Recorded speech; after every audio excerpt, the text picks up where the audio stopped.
I learned a lot about organizing. I learned a lot about the real push for reparations on an international level, and just the work that continues to this day, that continues to direct the work that I do, both as a lawyer and as a human rights organizer here in the city of Decatur. So I just want to give love to NBUF, National Black United Front, as well as NCBL, where I serve as a national co-chair along with Whitley Carpenter out of North Carolina. Thank you, brother. Thank you. Hey, tell us now, I know as part of the NBCL, you have a section 7 where you talk about the international movement, and we want to thank you for recognizing the Honorable Silas Muhammad and Dr. Roger Wareham, I believe, in that same section. Could you talk about how the work of Mr. Muhammad and that free inspired or supports the work of the National Conference of Black Lawyers? Well, the work is always intertwined. We've always needed those who have directed us towards human rights, and this being an international struggle. And so that has been core, that has been rooted in the fact that you all were well ahead of many organizers around the international human rights question. That's the reality. And so Brother Roger Wareham, who is you know, a great lawyer, obviously the work that you all have done over the years, you all have been at the tip of the spear. You know, many of us.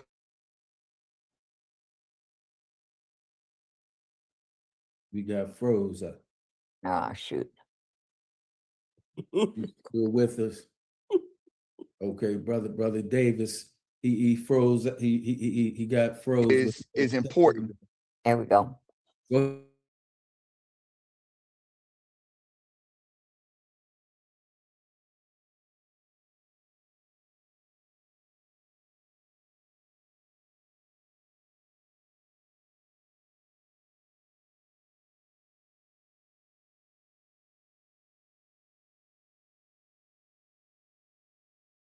Race. And at the time, I as a law student.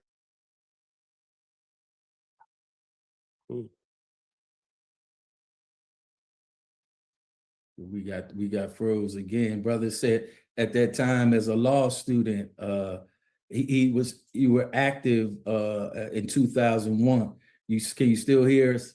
Get into Yeah, I can hear you all. I apologize.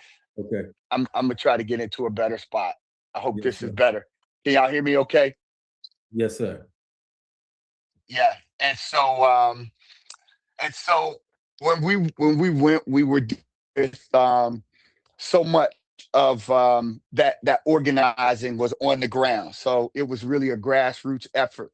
So you did, and I saw Mama Ajwa lift up Warrior Viola Plummer as December 12th movement, and Roger Wareham and so many others said, you know, the work needed to be done and we needed to be in Durban. And so my mother I was in law school, so my mother bought my ticket for me to get to Durban, and it really has informed the work that I continue to do to this day. Yes, yeah. Well, thank you so much, brother. Tell now one final question or point, if you could. What Durban next? The next 25 years. What's next on the move for reparations and human rights? What's next for the National Conference of Black Lawyers, and how can we work together collectively to support this international local movement? So, you know, one of the things that Mama Ajwa in NCBL and Sister Nkichi and others have done is develop. We just have to keep developing tools that will help us on a local level, so we can keep building momentum, and you know, take it on an international scale. So I think it is clearly about how do we collaborate, how do we work together with each other, and you know, we're clear that this work is spirit work, that is not just political work, but that our commitment has to be to our ancestors and to those yet to come. I think the next 25 years, we will realize reparations. I think in the next 25 years, we'll continue to show how this, what happened in Durban, was not an anomaly, but it was a momentum builder, and it will continue to build momentum and organize with African people all over the world. And I think that is one of the things that we have to re-emphasize: the need for people of African descent that were harmed by this crime against humanity to unite, and for it not to be an attempt to isolate those of us who found our ancestors enslaved in what has been called these yet to be United States. It is much broader than those of us who are just finding ourselves here in this space, but that African people were impacted globally, and so that this is a global movement, and that's where our power lies, in uniting people of African descent around the world for this cry, this just demand that our ancestors fought for and continue to guide us. So NCBL is, and we have our reparations work section, work that's being done, and we also have an international section. So we look forward to working together in the future, and I know we have folks that will be in Geneva here in the coming days. All right. My brother, thank you for carving out the time. Brother took out some time taking care of some important business.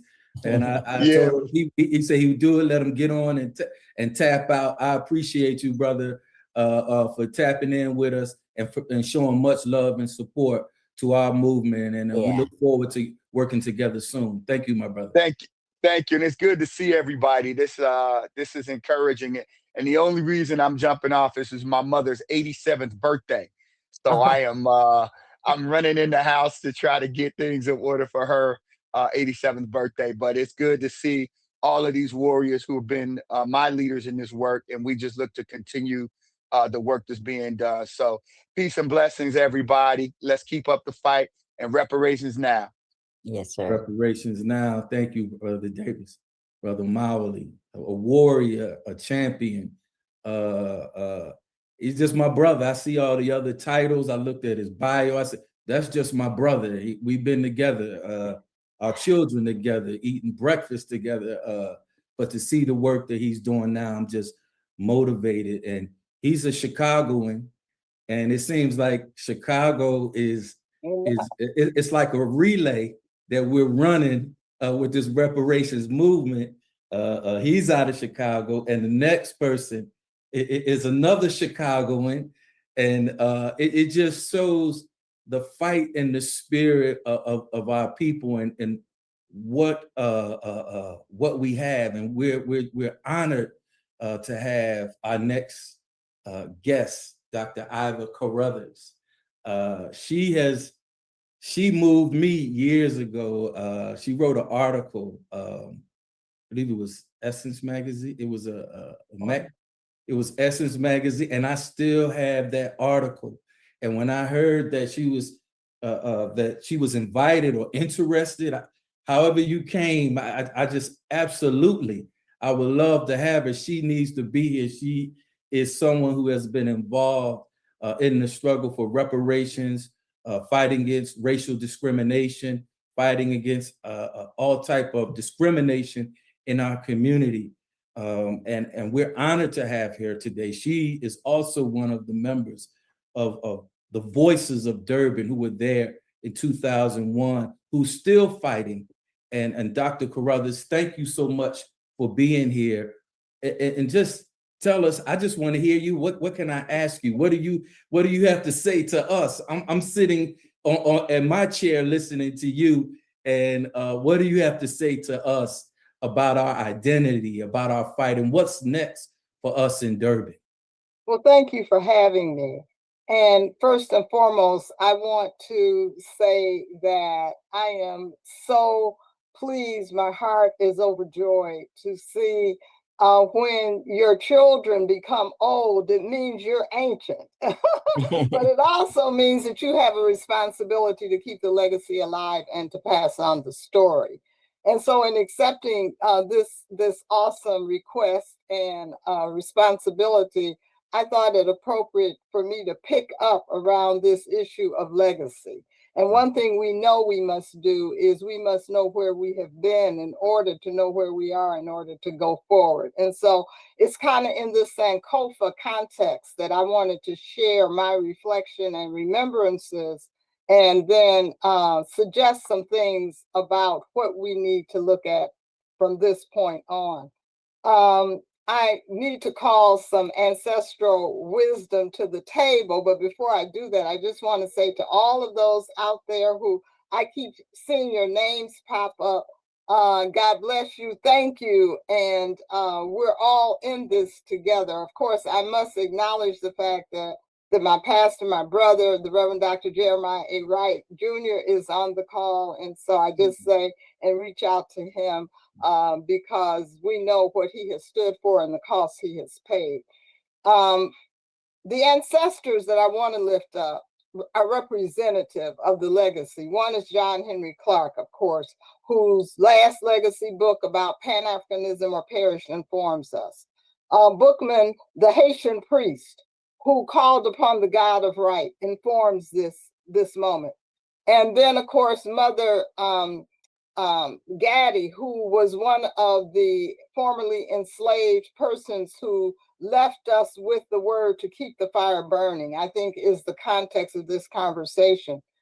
We must remember, and our children must know, that the U.S. boycott of Durban had the public face of General Colin Powell on it. It was an all-out effort to defeat our claim and to demand to declare that the transatlantic slave trade as a crime against humanity was not to move any further. Yes, I'm from Chicago, and it was particular leadership of Viola Plummer and December 12th movement, and Conrad Worrell, my colleague and president of the National Black United Front, who organized Durban 400 and who made such a difference. And it was that victory over the efforts of the U.S. to literally demand that the African nation states in the Caribbean bloc and vote with them. But we defeated them because of the capacity to plead our collective spiritual alliance and to make sure that we had a form of unity that allowed for us to be victorious when we left Durban. And so that strategy to lobby against the bullying and the machinations of the United States is a part of this message we need to understand, and we're seeing repeated right now. I was officially there, one, as a delegate from Shared Interests, an anti-apartheid NGO mission organization.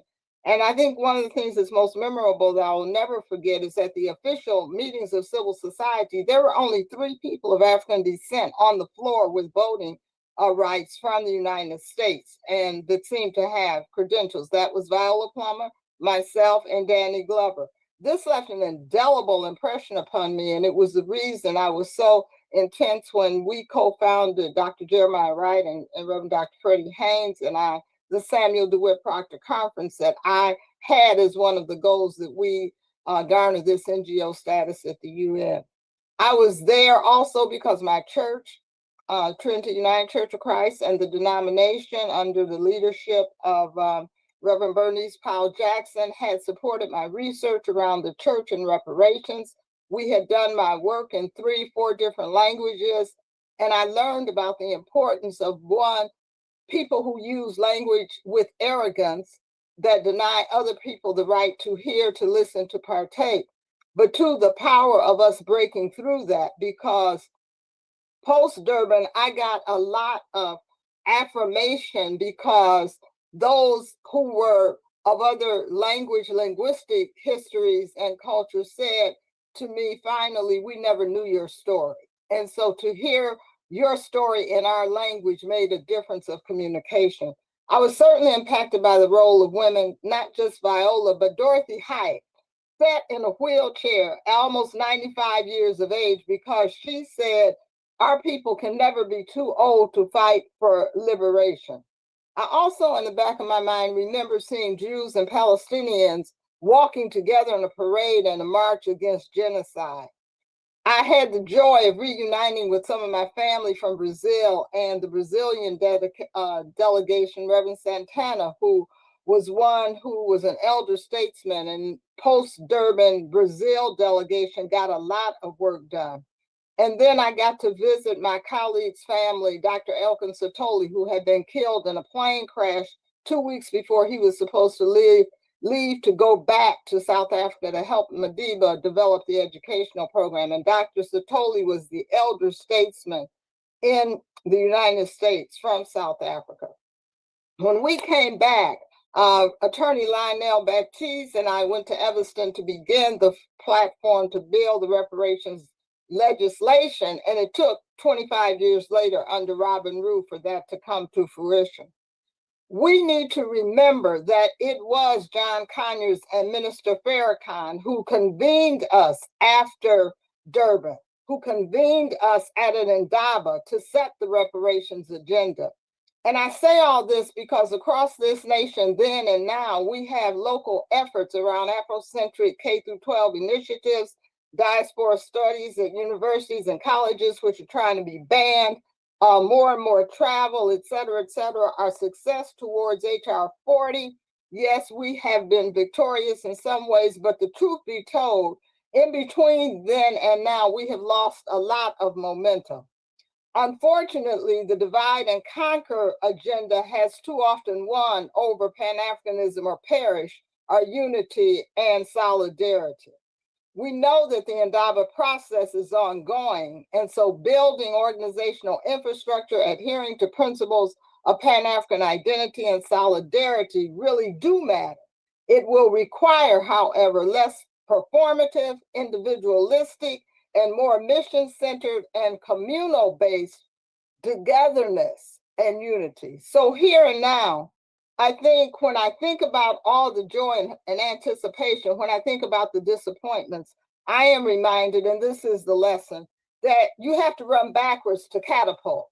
And so this is not a sprint, this is not a relay, but we've got to do better. And therefore, naming identity in this moment is really, really critical. We're in an age of the metanomic. It's the age of AI and genomic power. We confront the resurgence of white nationalism and Nazism, and I don't have to go through all of that, but I do think the Ghanaian concept of Nsa is important. If you don't know the real, you will fall from the fake, and that's why we have to teach our children. And so today, as we see these reinscriptions of new forms of racism and white dominion, it is very important that we focus on identity. I've been looking at this concept of identity delusion and denial syndrome. Clearly, colonializers and white people have that syndrome. They're in denial about who they are, their superiority, and they are delusional. But so are some of us, and we have to be reminded, I think, of what Carter G. Woodson said. If you can control your mind, we don't need to worry about your behavior. And so with that having been said, we honor the foregrounding work of Randall Robinson. Randall has to be celebrated in this moment, and he just came to me. And so we have to claim ourselves as the progenitors of civilization. So from the stolen legacy of Kemet to the fact that last night, the successful NASA landing was due to 3 Black women who were the foundation of that knowledge in terms of the satellite. We have to acknowledge that what's going on in genetic studies is based on Henrietta Lacks and the exploitation of her. So where do we go from here? I think I hear John Henry Clark, Pan-Africanism or perish. I hear Miss Gaddy, keep the fires burning. With the solidarity of purpose, we have to hold on to our core values. And that's not about transactional capital, it's about relational capital.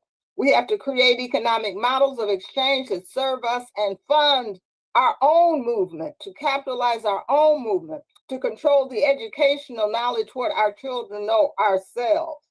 And so when we recognize, as many others do, that 42% of children under 35 years of age in the world will be on the African continent, We can now understand why the target is for the control of their minds and their money. Again, that's why identity is the question of this conversation. We leave and say Ubuntu and Sawubona. It begins with us at home. We need to center our children, wake up in the morning and say, how are they doing? Do you know who and whose they are? And we need to be able to imagine a world in which the values for justice and humanity, our humane communities, our culture, interests, and values prosper. Finally, I was profoundly humbled and strengthened by the affirmation of being in stool last summer as developmental queen mother of Cape Coast. Osaba Rimba Dr. Kwesu Atu II gave me his mother's name, Nana Aba Bentuma I. And he was the one who presented the president of Ghana deciding to preside over the introduction of the resolution.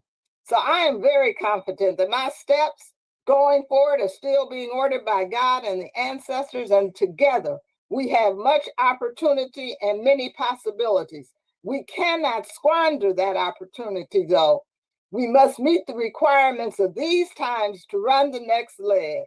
Together means being clear-headed about the we. The we is central to identity. Pan-Africanism or perish, may we all have the courage and dare to read the signs and look to ourselves to save ourselves. Thank you. Thank you, thank you, thank you, Dr. Crothers. Thank you so much for imparting that wisdom and giving us direction and giving us a vision for our future, but also making sure that we don't forget our past and those who came before us. Thank you so much for being here. I'm honored to be with you on this panel and to have you with us. Thank you so much. Please stay on if you can. Next, with that conversation, I want to. I know I had Miss Ida Hakeem, but it's someone that I want to go to before her, Ambassador Sheila Silva from Brazil, because Dr. Carruthers mentioned the connection with our Afro-Brazilian people who also identify as Afro-descendant. And she represents the people of Brazil and our brothers and sisters in South America. And I would like to give her an opportunity to give us a 3 to 5 minute report. Ambassador Sheila, thank you so much for being here with us. Thank you, and for the opportunity for being here. And yes, my name is Sheila Silva. I was born and I also grew up in a territory known today as Brazil. And for us, identity is not just a concept, it's something that's very important so we can move and develop our strengths together. What I would say that in the past, we were called different names. First Africans, after different slurs like they use around the world again toward us. So Negro, Black, colored people. And it's something that it's always terms that never came from our own. So we use these terms that were connect to us because our origin, and somehow we reframe that in a positive way. But these terms, they don't connect us with the other million of Afro-descendant people living throughout the Americas, right? And this is one thing that's very important for us to understand our shared and common ethnogenesis, our common history on the Americas. Our ancestry share even the same ancestry, and we have to work deeper on the identity. I mean, as Afro-descendants, because the language, because the influences that we got from the people who colonized us and enslaved our ancestors, we deal with a lot of problems with identity. We use terms that generally saying don't connect us with our ancestry. For example, right now in Brazil, the term that Afro-descendants use is Negro, that is equal Black in the United States. So you can understand. It's something that we have to work deeper. So people, they should use much more this term Afro-descended because it will connect us, will connect our history. Yes. And this is something that I think we have to bring to, and what are you bring to Switzerland next week, that we come to a common ground in, we understand that we are not a minority in these countries where we are, because they use this kind of terms. You are maybe a numerical minority or an economic powerless minority, because people, they keep their minds concentrated within these borders called countries, right? And this is what I would like to share with you. And I live in Europe, in Germany specifically. And here in Europe, and specifically in Germany, where I am now, I really understood what it means to have and understand what identity is. I live with different people, different communities, different people from around the world. And because their identity, they are able to build their own institutions in Europe and also abroad and in their homelands. They are able to guarantee their rights here in Europe because they are connected to their identities. And this is what we have to work on, to give this word for the world, for our people, and really take the opportunity right now that you are talking much more about reparations. It's also not a topic that is talked a lot in Brazil. People, they are always fighting against the same that we know, racism, yes, to get the minimal opportunity to go to universities, or because they have been killed by the police. But this mentality of, okay, we are a people and we have to work with others who share this history with us, is something that is not so understood there. And this is what we have to work on. And my goal is really even to come to a point that we can involve the civil organizations there to acknowledge themselves, some members or the members in the country as Afro-descended, to have this kind of term, or our term, our identity, even on these papers, in these, how can I say, governmental statistics, because confusion, this termo negro that they use, some people, because we have also different history, we don't have a comparing to the United States, this is what I can say. We never had a Jim Crow there. We have another kind of politics to mingle people together, and identity is something that people would struggle, although we are talking about 25 years old, but the term after the date is not clear for the people. We have to work on that, and this is my role. Yes, so I'm going there to sell and to bring that. Thank you. Thank you, Ambassador Sheila. One of the things that the United Nations has done has created a platform for Afro-descendants to come together and unify. And that's very, very important, because for a long time, we always felt as though we were working in isolation. And we now know that many of the problems that we have, we share across regions. And now getting that regional support together and working collectively only builds a stronger base for us collectively. So thank you very much for your work and giving us a report and keeping us on the ground of what's happening in Brazil, because the largest number of Afro-descendant people are in Brazil. And we recognize that, and we need that voice on the platform and on the world stage. Thank you so much. The next person that I'd like to bring forward is part of the reason why AFRI is here, or why we are here, is Ida Hakeem, who is the founder of CURE, Caucasians. Caucasians, she'll give the whole what it means and what the organization represents. But yeah, what I remember and what I want to say, I'm grateful that you are here, and grateful because without you, there would not be AFRI. Johnny Mukaram, another board member for AFRI, we were in Geneva, in New York, 1999. And we were there as a result of CURE, Caucasians United for Reparations and Emancipation. And one of the statements that was stated was that, from one of the persons that we were talking to, so you're not Caucasian. And that gave a a platform for the birth of all for reparations Right. and participation. But what's clear is that support, not just from our brothers and sisters, that support has to come from, it's a global effort, global effort for redress.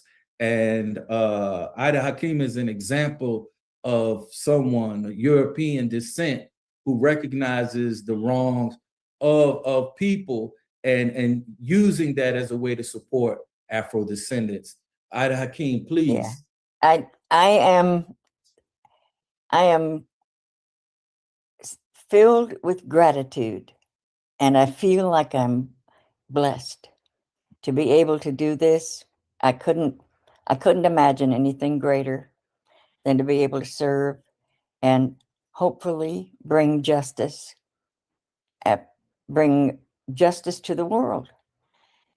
So yes, this is not a chore for me. This is a blessing and service, and I'm grateful for it, very much so.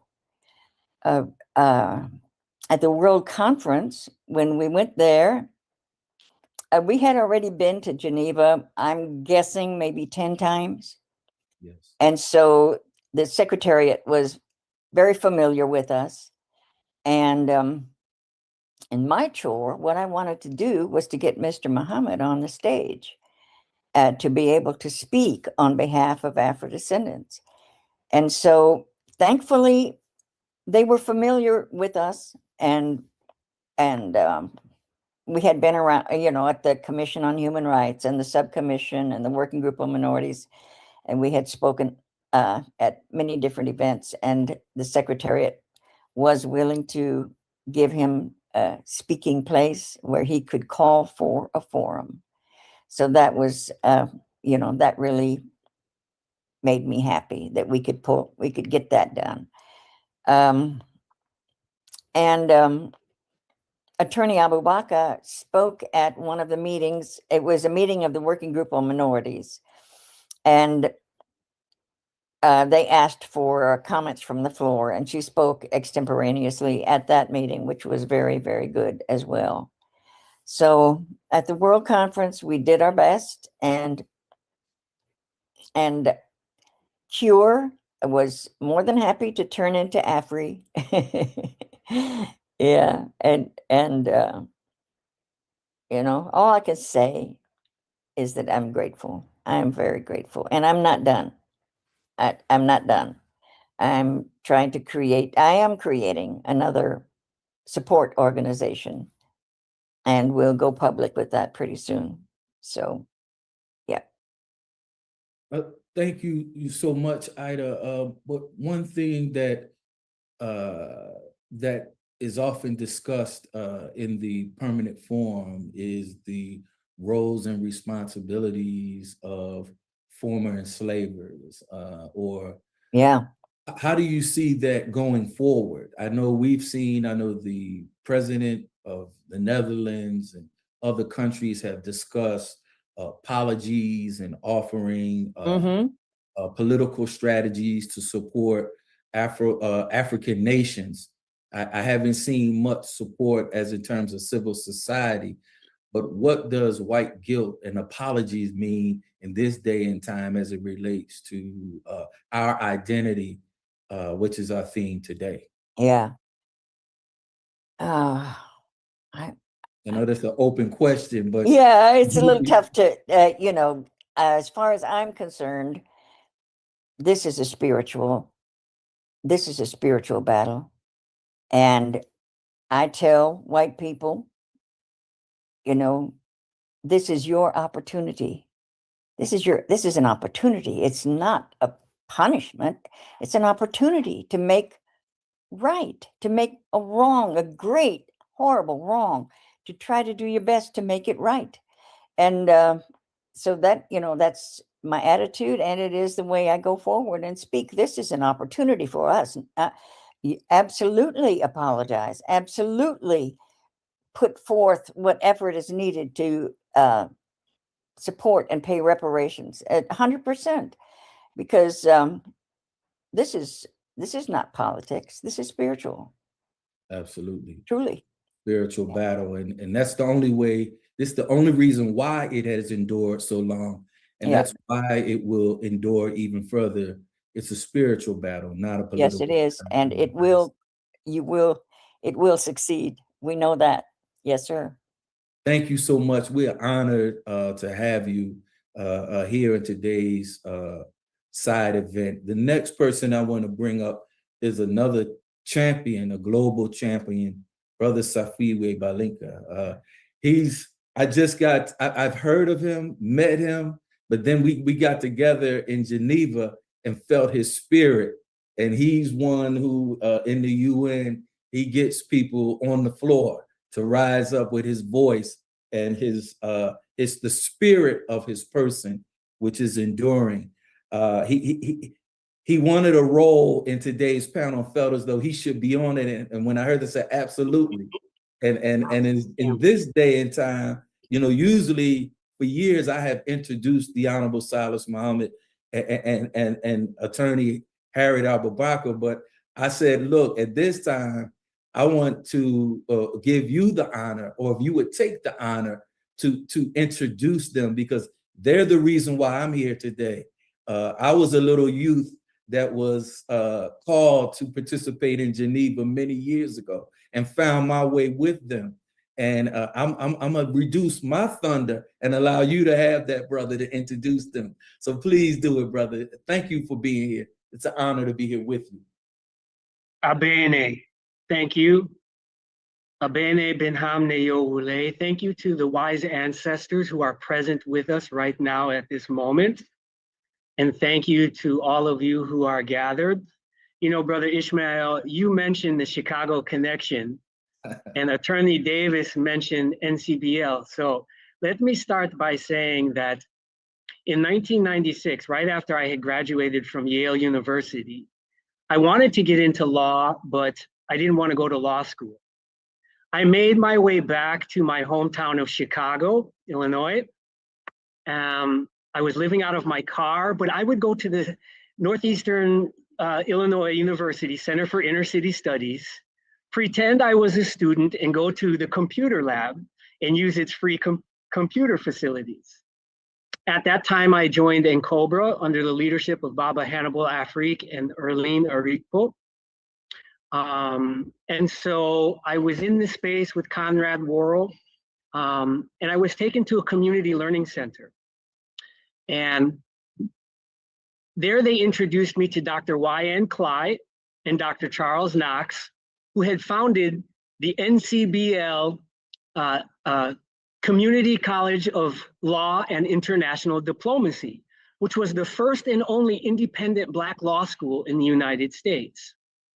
And so I started to get my legal training there. And the first thing they did was they gave me a copy of the Honorable Silas Muhammad's 1503 procedure petition that he filed at the United Nations in 1994.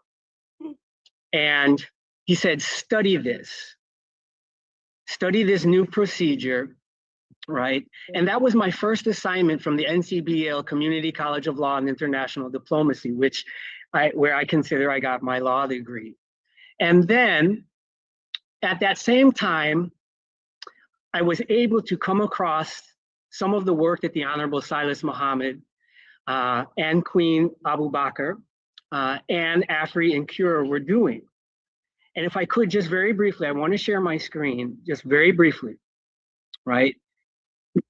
This is where I learned some things, where the Honorable Silas Muhammad had said, understanding the most destructive violation of the human rights of African Americans remains ethnocide. This is where I was first introduced to this concept of killing our ethnic identities and the forced assimilation into an alien culture. The Honorable Silas Muhammad said this in March, April 1998. So this is just a few years before Durban, okay? Mm-hmm. Then, I can get to my, then he talks about, Honorable Silas Muhammad talks about how Article 27 of the International Covenant on Civil and Political Rights says that we have the right to enjoy our own culture, to profess and practice our own religion, or to use our own language. Here, the so-called African Americans are not in possession of their human rights. This is where I learned that if we can't speak our mother tongue, we aren't in possession of our human rights, so we can't exercise them. This was back in May 1998. Then the Honorable Silas Muhammad says, we believe that if the UN will establish a forum for African Americans in the United States, this is the first call for a UN body to deal specifically with our issue. And how was that issue defined? This is August 1998. How was that defined? The Honorable Silas Muhammad said, right, in light of all of this, cannot the United Nations open a forum for African Americans in its host country? We wish to address the question of whether we choose to reclaim or recapture our original culture, our language, religion, and identity, or whether we choose to assimilate into the majority culture of America.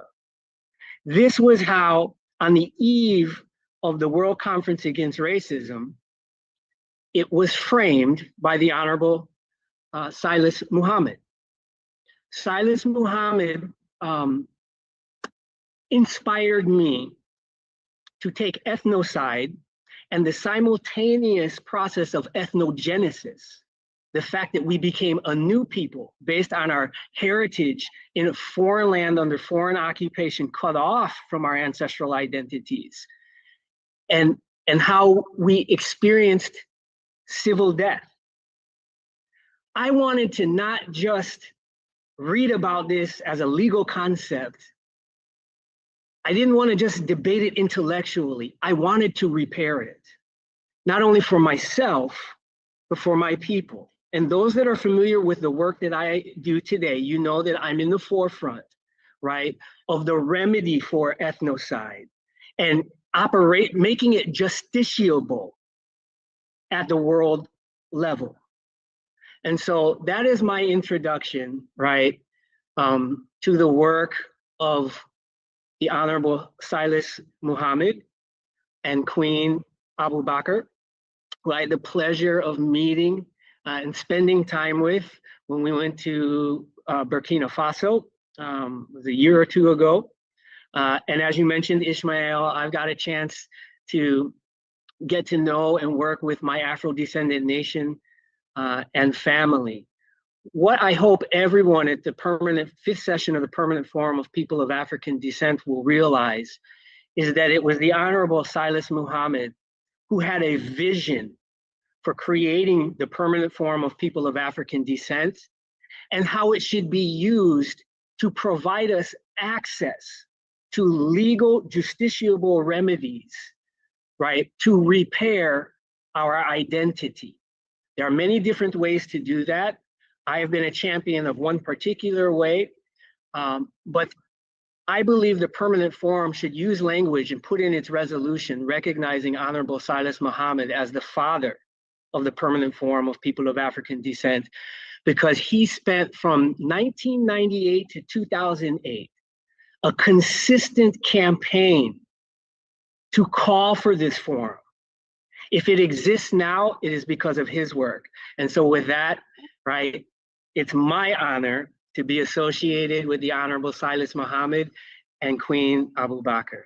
Thank you. Thank you. Queen Muhammad, the floor is yours. Greetings to our listening audience, and thank you very much, Safiwe, for a lovely and surprise introduction. I want to say that both my husband and I are influenced by the Honorable Elijah Muhammad, who was in turn influenced by Master Farad Muhammad. So our knowledge, our enthusiasm, our drive comes from those two, and we go forward to this day. We have spent many, many years fighting this battle at the United Nations level. And to give you a little history of it, the United Nations, when he first heard us, said, "Oh, we don't deal with problems of individual nations. We want to deal with the problems of people with problems who are similarly situated." So the Honorable Silas Muhammad told him, well, if that's the case, we have quite a few people that are similarly situated, because we are talking about all of the Afro-descendant nation, which is what we are now calling ourselves. All of us who were taken into slavery against our will and subjected to slavery. That's what we're talking about. That represents about 250 million people. Now, how can you, the United Nations, look over our human rights? Silas Muhammad told them, you talk to the world about human rights for everyone, everywhere. Why have you left us out? And Professor Ide, those of you who will remember us old folks, you will remember him. He was, I think, from Norway. He said, Mr. Muhammad, you're absolutely right. And now what we have to do is see how you can fit into international law. From that time forward, he and Hosea Ben Goa, I think Hosea was assigned a working group by the UN to look into our problems. And from that time on, we concentrated on that. And each item agenda was put on every time we had a session. It was because of the United Nations that we were able to have several sessions. And at one of those sessions, we took a vote onto what we as a new people on earth, which we are, wanted to call ourselves. We spent a whole week talking about that alone. And in South America and in Brazil, they had used the term Afro-descendants, and they were quite familiar and comfortable with this. We took a vote on it, and we decided to accept that terminology, Afro-descendant, which goes back to our identity. Again, we went forward with the concept of nationhood, because that's what we had been taught by the Honorable Elijah Muhammad. He talked about nationhood as a right to all of us that are similarly situated, meaning all Afro-descendants. And it was on those bases that my husband, the Honorable Silas Muhammad, sent me to the UN in the first place. And of course, I was an attorney, but I didn't know diddly about the United Nations. So I had to learn. And I went there about 1992 to start that process. In one of our sessions, a woman came up to me and talked as if she knew me. Well, Mrs. Abubakar, what brings you to the United Nations? And I told her, it's time that the world know that we want to take our place on the world stage. And we as Afro-Americans who have been in slavery want our reparations. She was caught so off guard by that declaration until her eyes popped up and she said, "Ooh, wait till the State Department hears about this." And ever since that moment, back in 1992, that's what we have been doing, fighting for the rights of 250 million of our people. Mr. Muhammad wasn't able to be with us today, so what I want to do is share his oral intervention to the declaration given in Durban. And it goes as follows. We recommend a forum for the African American people, those who, due to our merciful parents, are the descendants of slaves throughout North America, Central and South America, and the diaspora. We recommend that a trust fund be established for activities under this forum, funded by all governments in which we are domiciled, or by any government or person sympathetic to our quest for human rights. We did not come to the Americas willingly, and we did not come as Christians speaking English, Spanish, or Portuguese, or French. We are all from a common territory, Africa, where we are from many tribes who spoke many languages. The indigenous Americans who spoke many languages and who were colonized are now receiving reparations and should be receiving full recognition as peoples.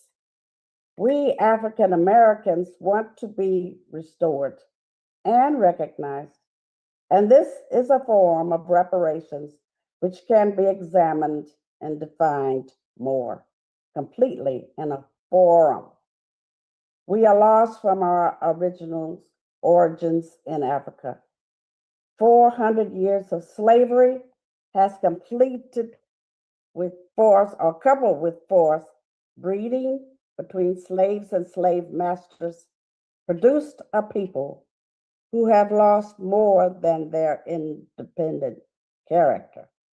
It produced a people whose children are lost from their identity, mother tongue, religion, and culture. We African Americans who are the victims of slavery will not mortgage the future of our generations to come. For the past 4 years, the United Nations Working Group on Minorities has been hard at work to find out where we fit and to help us obtain a UN-recognized identity. If my humble opinion may serve any use, let the name which identifies African Americans in the UN be Lost Found Peoples. There is no question that we were lost and that the Working Group on Minorities has been trying to find a place where we fit. We urgently recommend that the World Conference Against Racism declare a decade to consider our issues, including whether lost found peoples is a term that best identifies us. As at present, we have no UN collective human rights. Now that's the statement that was presented to the Durban conference. We have gone on from them, as I told you earlier. We have voted on the name Afro-descendants, and that is the name that we hope those of our people in the United States especially will accept. We have been called everything you could imagine on the planet. Why not choose a name that we can all identify with, all 250 million of us, and go forward into the future with our plans to get reparations for all of us? Submitted.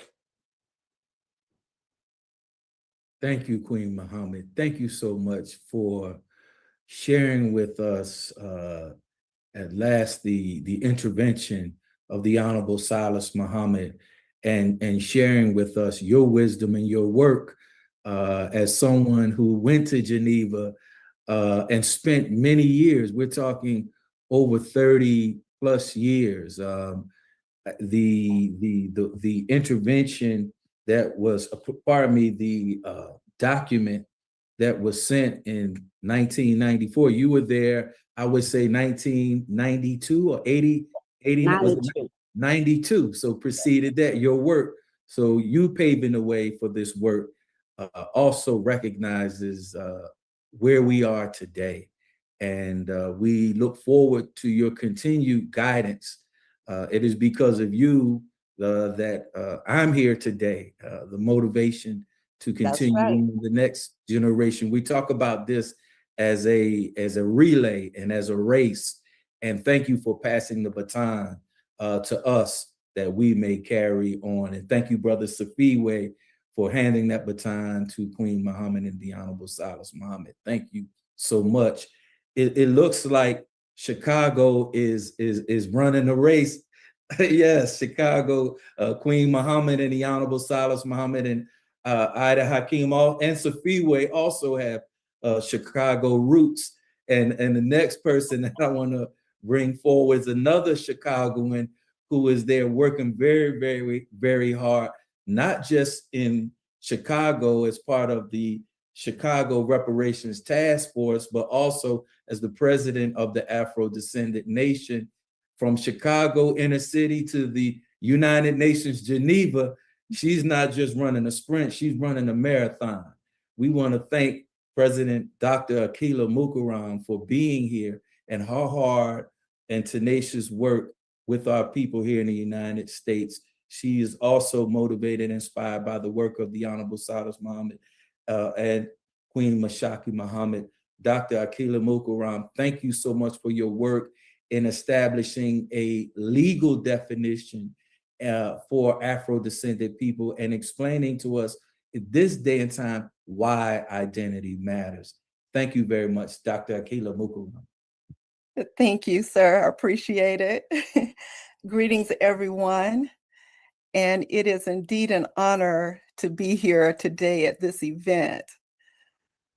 So as we reflect today on the legacy of the World Conference Against Racism, we recognize that it's a defining moment where the international community formally acknowledged it as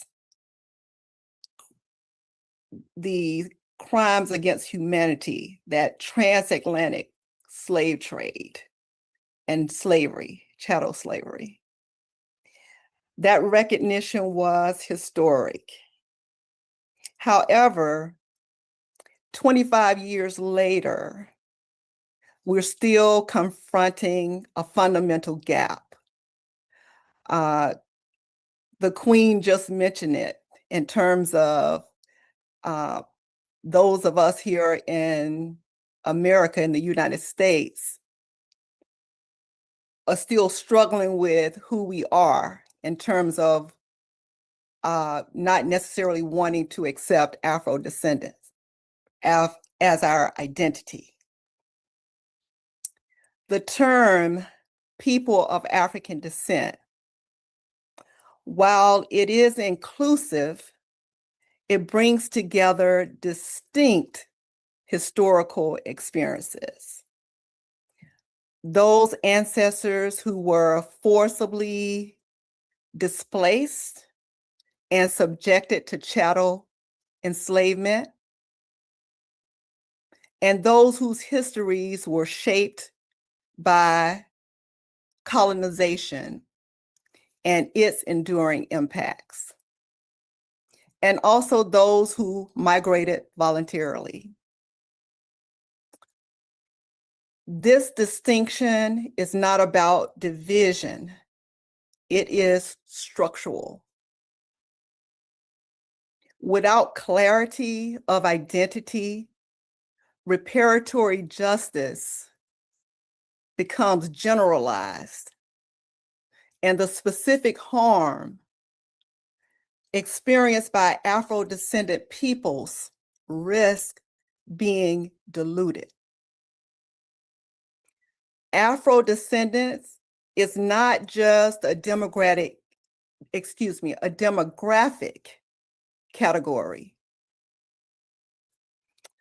Afro-descendants are people shaped by a specific historical experience, forced displacement from Africa, chattel enslavement, and the systematic erasure of identity, African mother tongue languages, and culture through forced assimilation. That experience produced a new distinct people. Reparatory justice, therefore, requires clarity. It requires clarity of the harm, of the historical responsibility, and clarity of the beneficiaries. This is why collective consultation and shared decision-making among Afro-descendant peoples are essential. In this process, identifying collectively as Afro-descendant peoples is our great unifier. It allows us to move with unity without uniformity, because we recognize our diverse experiences while advancing shared purpose and direction. It is how we come together, not only to be heard, but to define priorities and move forward with unity and purpose. And it is why structures such as the Afro-descendant nation are important as a mechanism for expressing a collective voice shaped by our people themselves. Durban named the crime. Now the time is for us to advance clarity, strengthen our collective voice, and ensure that reparatory justice is implemented in a way that is specific, meaningful, and lasting. We are a people, an Afro-descendant people, a people with a shared history, a defined identity, and a collective future. Thank you. Thank you, Madam President. Thank you very much for the clarity of message and bringing home collectively the purpose, the why identity matters, because it establishes who are the victims, establishes the crime against humanity. Why does language matter? Language matters because it is a direct harm that is visible in a people even today. My Afro-Brazilians, my Afro-Cubanos, my Afro-Haitians, African-Americans, we do not speak our mother tongue, which is clearly a damage that exists for over 400, 500 years in other places, a continued crime. So a key characteristic of the damage is also where we came from. We descended from Africa, but we also are not in possession of our mother tongue, whether it was Swahili, Fulani, the many different great languages from a great civilization, a great culture was lost from our people. And that is an extent to which the damage persists today. And we want the United Nations to be clear about who are Afro-descendants, because it is clear that it was a crime against humanity. In fact, the greatest crime against humanity. But it's also a great damage that is lingering today. Example, by the loss of our mother tongue. Our culture is our value. It is our wealth. Our health is our wealth. Our culture is our wealth. And that being lost is a form of genocide that exists today. So a continued form of genocide is the lack of recognition, the lack of identification, and the lack of identifying the people associated with that great crime. Thank you so much. At this time, as part of our procedure, now we pass the baton from Chicago to Philadelphia. I'm a Philadelphian, and so is Dr. Tahita Brana. We're going to pass the baton back. Tell me, are there any pointed questions from our chat that we need to address that could be pointed out to our panel? And I guess we can do it in a 10-minute window. Is that proper? Yes, sir. Okay, thank you. Thank you. I'd first like to bring Professor Mike Steinbeck Bank up as a panelist and allow him to speak on his comment that he has posted in the chat. Are you there? There you are. Okay, can you turn your camera on and turn your mic on if you're still with us, And this is Professor a question, Steinbeck? Dr. Bronner, this is a question. Yes, and it's a comment as well. I know that he did request if he didn't want to be. Are you able to speak? If you're not, can you just accept and speak? Okay. I wanted to address his comment because he is here from, he's in Durban now. And Hello, can you hear me? Can you oh, hear me? yes. Yes, sir, we can hear Oh, you. okay. I'm Thank you. sorry. I'm technically challenged on these platforms, so you just have to accommodate me for a moment. You can hear me, but you can't see me, right? Right. Oh, okay. I don't know why that is now, and I don't know what's the next thing I should do. But anyway, that's okay. I'm quite happy to talk to you if you're happy to talk with me. We are, sir. Thank you. Okay, yes. What are the questions that I can answer given that did something already? What are the questions that you want to know? Well, just give us a little background on your message that you wanted to share with us first, and then we can ask you a question. Oh, okay. By the way, I'm 74 years old. So that particular day that you came to Durban for this conference, I was very well aware of it. And I also knew everybody else that was involved in it. Or I knew most South Africans that were involved in it. So let me put it that way. But yes, the thing now, I'm surprised by this panel because I've yet to see a South African, and at that particular time, we thought in fact, come to think of it now, I do not recall it as a UN initiative as much as I thought it was a South African initiative at that time in 2001. Do you follow what I'm saying?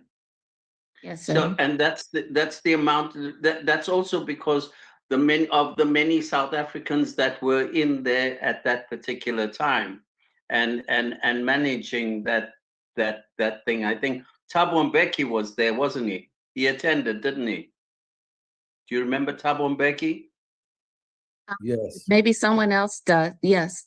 Oh, okay. Well, he was the second president. Okay, but I've come on to there's a measure to which I've come onto the right platform, and yet at the same time I've come onto the wrong platform, in the sense that if I were to tell you what I had in mind for the Apartheid Museum, it covers everything that you have spoken about before the Zionists and Jews took control of the African National Congress. And I don't know if there are any South Africans on this platform right now, because whichever South African is on this platform knows that the story about the Zionists and Jews at Gold Reef City Casino having conceived the Apartheid Museum is a lie that is held up by every African in South Africa. Everyone that looks like you and I is carrying the same story that the Zionists and Jews are lying about. And I know many Americans, including Michelle Obama, who has been here and has been defrauded by the Zionists and Jews at Gold Reef City Casino. In terms of my trademark, that trademark belongs to me. It was stolen by the South African judiciary and the African National Congress. Let me tell you how I get to these facts.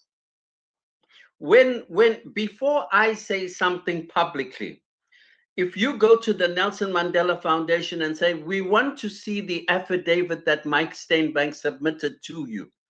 In the affidavit that is submitted to the Nelson Mandela Foundation, I give them rhyme and verse of the day that Mandela entered into an agreement with the Zionists and Jews to steal my trademark.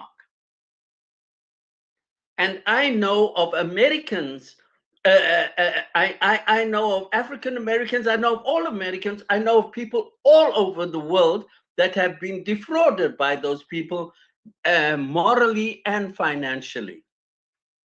But nobody wants to listen to that. Nobody wants to listen to that. And I often give people the choice. I say, you get me, for example, let's assume I use one of you as an example and say, get me to Chicago, get me anywhere, put me on the stand. And when you do find that I've committed perjury, put me in prison. Put me in prison. But I'll give you the facts that you have been defrauded for 25 years by Zionists and Jews under the idea of these people within the African National Congress. Do not do business with the African National Congress. Tell them I told you that. Tell them, your favorite ones, tell them I told you that. Well, Nelson Mandela's gone. Try it with Thabo Mbeki. Ask him, look at his eyes when you tell him, when you say, I spoke with Mike Steinbank last week. Try it with Jacob Zuma. Try it with Kgalema Motlanthe. Try it with Cyril Ramaphosa. Try it with every African that you, everybody that looks like you and I, that is telling you that they are African. Ask them to explain how the Apartheid Museum got to be a Zionist project. Ask them how they did that. The judiciary is corrupted to its absolute core. And I'm, on the one hand, I'm disappointed that there are no South Africans on this panel now, but at the same time, you got no business hanging out or doing anything with the people that were here in 2001. And there's some of them, that there's far too many of them that I know personally. And I'm all, I asked you if I could speak to you before I'm looking at your name now. You saw my message asking to speak with you? You saw my message? Yes, sir. Oh, I did see okay. your message, and Okay. that's why I asked you to come forth. I didn't have time to address you beforehand, but I just wanted to give you the opportunity since you are on the call. And by the way, there are, I know of one person from South Africa who has joined us today from the reparations subcommittee from the or ICS working group. But I just wanted to give you the opportunity to speak, and even though it's not quite on the subject that we're talking about, we wanted to talk about the importance of identity and why it matters. But that's what you're saying is a different conversation. I thank you for your input. Yes. No, what I'm saying to you is exactly what you are discussing. Exactly what you are discussing was my 48-page full-color prospectus. And rather than support me, the African National Congress entered into an agreement with the Zionists and Jews of Gold Reef City Casino. And so I don't know, and you can tell me, or you don't want to tell me, that's fine. But if there are any South Africans here, they will never be able to look me in the eye and dispute one single word I've said, not one word.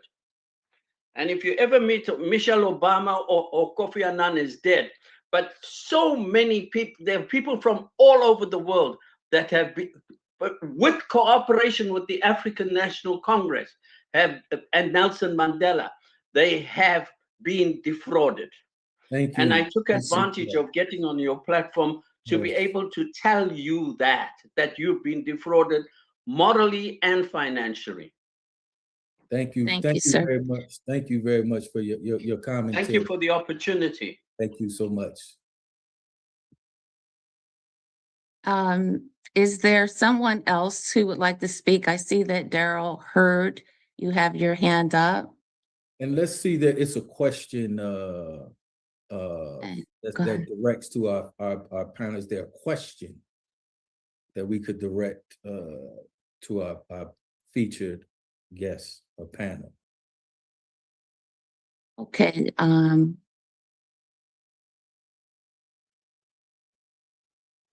Daryl Hurd. Possibly we could read a question if there's a question that somebody asked, or the information. One is that we can find out more information from the Afro-descendant nation online, and off of Afri to find more information there as well. I wanted to point that out. Okay. There are so many messages in the chat now. Okay. General. So that's why I was just going to ask directly. Yes, ma'am. Okay, thank you. I just wanted to address one that I saw. There was something about foundational Black Americans, I think it was, if I'm saying it right, FBA, and that Afro-descendant goes against. So in terms of Afro-descendant, it doesn't matter how you identify yourself presently. You can, because some people identify themselves as indigenous, some identify themselves as Hebrew Israelites, and so on. Afro-descendant is an enhancement to who you already are, who you are already identifying yourself as. Afro-descendant allows us to collectively identify as a people. Everyone is not going to identify as indigenous. That's the beauty of the great unifier, Afro-descendant. It means that we have unity without uniformity. We're not asking you to change who you are. We're asking you to come together with us collectively and identify as a people. And this is what has been happening over and over again with us when we're asking for demanding reparations. We don't go as a people, as a collective people, because we've never identified as one. And all of the work, the Queen mentioned to you that the name was voted on. It would be a grave disservice for you not to accept and identify as Afro-descendant, enhance what we already are, and come into community with all of our brothers and sisters. 250 million. That's where our power lies. Thank you. Thank you, Madam President. And we should keep in mind that that identity is self-chosen and is a direct relationship to human rights, which is self-determination. So it's our right to identify collectively for international political reasons. So that is the point there. I see. Brother Ismail, I was trying to raise my hand, but I can't do it on my screen. Okay. Can I have a quick moment to address quick this? moments, and then Queen Muhammad. This is why the work of Silas Muhammad is so instructive, because it is only until you know your mother tongue that you come into possession of your human rights. Meaning, before you spoke the Anglo-Saxon language, before you spoke the French language, the Spanish language, what did you speak? That is the key to your real identity. Yes, we have gone through the process of ethnogenesis and we have become a new people, right? But that's part of Silas Muhammad's work, focusing on the mother tongue as the anchor to your original identity, the one that was stolen. And then I think it was, I saw Ajua ask, well, the term Afro-descendants, who was it voted, who voted that? And I know that the Queen can answer that. It was 19 different Afro-descendant people from 19 different countries at a United Nations forum. So it was a quorum. So Queen Abu Bakr, I think maybe you wanted to address that as well. it was a legitimate representation of our people from 19 countries at a UN forum. Queen? Yes, I just wanted to make it. Can you hear me? Yes. All right, I just wanted to make it clear. At the time, we were at a United Nations forum in Chincha, Peru. And when the vote was taken, we were asked to write out a definition, my husband and I, to define it for legal purposes for the United Nations. And this is the definition that we wrote out, and it was accepted by the people involved and the United Nations. It goes as follows: Afro-descendant. The term Afro-descendant refers to the descendants of people who were forcibly dispossessed of their homeland, Africa, were transported to the Americas and slavery diaspora for the purpose of enslavement,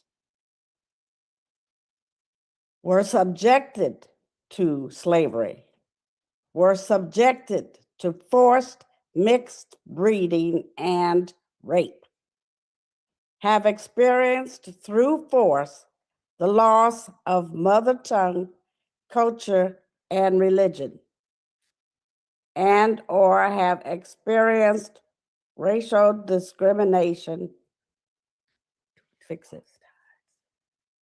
due to lost ties or partial lost ties from their original identities. This is the term that we put together at that meeting.